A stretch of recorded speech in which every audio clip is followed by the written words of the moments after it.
Bonjour à tous, c'est Max pour 1, 2, 3 Tur. Je vais vous proposer mon pronostic quinté sur les programmes de Paris-Vincennes et également quelques tuyaux sur les courses du jour pour ce samedi 4 mars 2023. Mais avant ça, on va revenir sur mes résultats de ce jeudi 2 mars 2023 sur les programmes de Paris-Vincennes. Donc l'arrivée, c'était le numéro 9, le 1, le 7, le 12 et le 11. Donc je vous avais proposé le numéro 7 en simple placé, également le couplet placé 7 et As et également le quintet des ordres en 7 qui reste plutôt des résultats satisfaisants.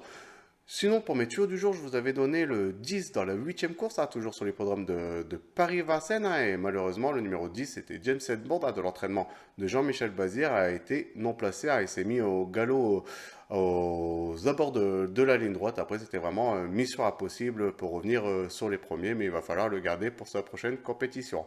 Et je vous avais également donné le numéro 4 dans la deuxième course sur l'hippodrome de Lyon-la-Soie, qui était la réunion 4, et il finit à la porte du trio en prenant une quatrième place. Donc ça a été quand même une journée sans pour mes tuyaux, mais je pense qu'ils ont quand même assez bien couru et je vais les garder pour plus tard. On va revenir sur mes pronostics pour ce samedi 4 mars 2023 sur l'hippodrome de Paris-Vincennes. Donc c'est la réunion 1, course 4 à départ prévu à 15h15 pour le prix de Montsoreau réservé aux chevaux d'âge de 7 à 11 ans n'ayant pas gagné 275 000 euros sur les 2700 mètres de la grande piste. C'est une course B, une course européenne. Ils sont 14 partants, c'est corde à gauche et je suis parti en base avec le numéro 6.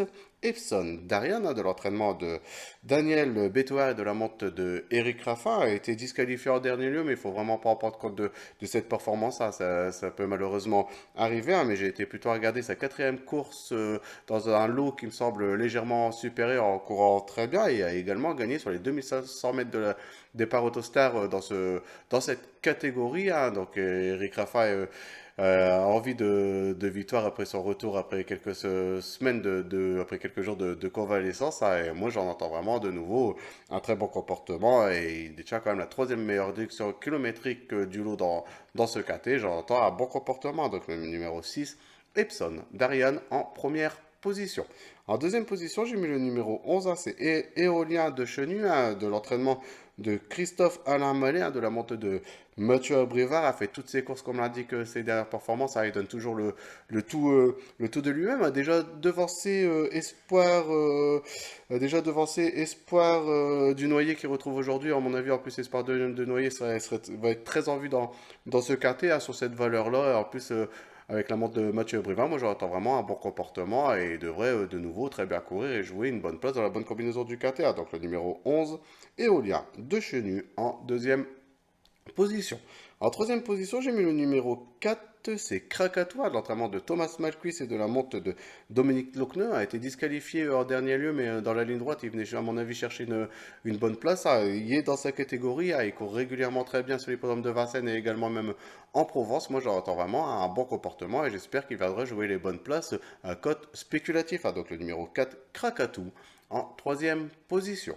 En quatrième position, j'ai mis Espoir du Noyer, de l'entraînement de Jean-Luc Bijon et de la monte de Benjamin Rochard, a été devancé dernier lieu par Goël Fort et également par God On Boy, que lui a couru avec les meilleurs de ce meeting d'hiver. Donc franchement, c'est un super résultat. Il fait pratiquement toutes ses courses dans ce style de compétition. Benjamin Rochard l'a déjà mené à plusieurs reprises. Je pense qu'on devrait en faire une base incontournable, du moins dans les 5 premiers de ce quartier. Donc le numéro 8, Espoir du Noyer, en quatrième position. En cinquième position, j'ai mis le numéro 10, c'est Cyrano 2B, de l'entraînement de Jürgen Niskelen et de la monte de Franck Ouvry. Fait pratiquement toutes ses courses, va remontrer plutôt le bout de son nez, mais a fait une fin d'année dernière formidable, avec pas mal de bonnes places et régulièrement des très bonnes deuxièmes places dans ce style de compétition. Si retrouver cette forme-là, comme l'indique sa dernière quatrième place, on peut vraiment en entendre un bon comportement pour venir jouer les bonnes places dans la bonne combinaison du KTA. Donc le numéro 10, Cyrano 2B, en cinquième position. En sixième position, j'ai mis le numéro 7, c'est Expresso Good. Ce sera peut-être ma petite surprise dans ma combinaison élargie. Voilà, et qui a quand même couru le prix de Calvados, qui a une prix qualificatif pour le prix du Cornulier, a été malheureusement disqualifié, a très bien couru en dernier lieu en prenant une septième place, et là il nous sera proposé d'efférer des 4 qui n'a pas été le cas depuis un certain moment, à l'entraînement de Jean-François Popop et de la monte de Jean-Philippe Monclin. Moi j'entends vraiment un bon comportement, et j'espère qu'il va jouer une petite place en fin de combinaison, à mon avis, à cote très intéressantes. Donc le numéro 7, Expresso Good, en sixième position. En septième position, j'ai mis le numéro 5, c'est Galileo Bello. Il sera confié à Gabriel Gigliomini et de l'entraînement de Madame Françoise Donetti Marcillac. Voilà, intermittent, comme l'indique ses dernières performances. Ses deux derniers parcours sont pas très bons, mais il est dans cette catégorie. Il détient la meilleure réduction kilométrique sur ce parcours de ce KT. Voilà, avec un bon comportement et quelques défaillances de quelques favoris. Pourquoi pas venir jouer une petite passe en fin de combinaison dans ce KT. Donc le numéro 5, Galileo Bello, en septième position. En huitième et dernière position de mon pronostic quinté, j'ai mis le numéro 9, c'est Gold River, de l'entraînement de Laurent-Claude Abrivard et de la montée de Alexandre Abrivard. Voilà, ces deux derniers parcours sont vraiment pas bons, surtout sur sa dernière course, où j'étais voir, où il a vraiment craqué pour finir vraiment sans raison apparent. On n'a pas de nouvelles s'il n'y a pas eu un problème de santé par son entourage, mais ça reste quand même d'un entraînement très redoutable et de la montre d'Alexandre Abrivard en très grande forme. Donc difficilement à mettre en base, mais à mon avis, il ne va pas falloir l'écarter pour une petite place en fin de combinaison. Donc moi, il fera partie de ma combinaison élargie dans ce KT1. Donc le numéro 9, Gold River, en huitième position. Donc mon pronostic KT sur l'hippodrome de Paris-Vincennes pour ce samedi 4 mars 2023, le numéro 6, Epson d'Ariane, le 11, Éolien de Chenu, le numéro 4, Crac Atout, le numéro 8, Espoir du Noyer, le 10, Cyrano de B, le numéro 7, Expresso Good, le numéro 5, Galileo Bello, et pour finir, le numéro 9, Gold River.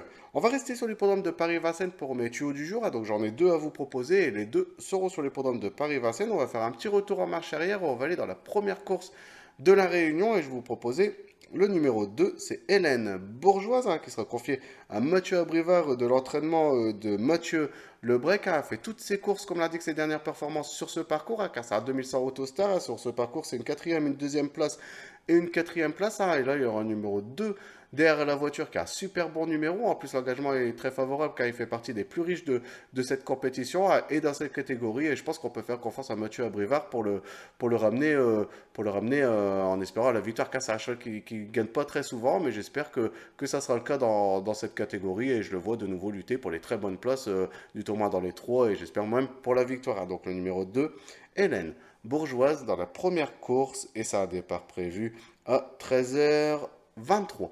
On va aller dans la septième course sur l'hippodrome de Paris-Vincennes, toujours la Réunion 1, et je vais vous proposer le numéro 16 qui est Aparial Mabon, de l'entraînement de Yves Dreux. Il sera confié à Eric Raffin qui aura à mon avis fin de victoire et j'espère que ce sera le cas avec Aparial Mabon qui va déchouer à une 10e place en dernier lieu avec son entraîneur Osulki, mais j'ai été voir plutôt son avant-dernière course où en gagnant dans ce style de compétition et également pris une 2e place niveau groupe 3 avec Eric Raffin. L'engagement est sur mesure. Il fallait pas gagner 131 000 euros. Et lui, sur son compte en banque, il y a 130 870 euros. Donc à 130 euros d'élimination. Moi, j'en fais vraiment une bonne base et il devrait retrouver le chemin du succès dans cette catégorie. Donc le numéro 16, Aparial Mabon, dans la 7e course, donc sur l'hippodrome de Paris-Vincennes, à la Réunion 1, et c'est un départ prévu à 17h.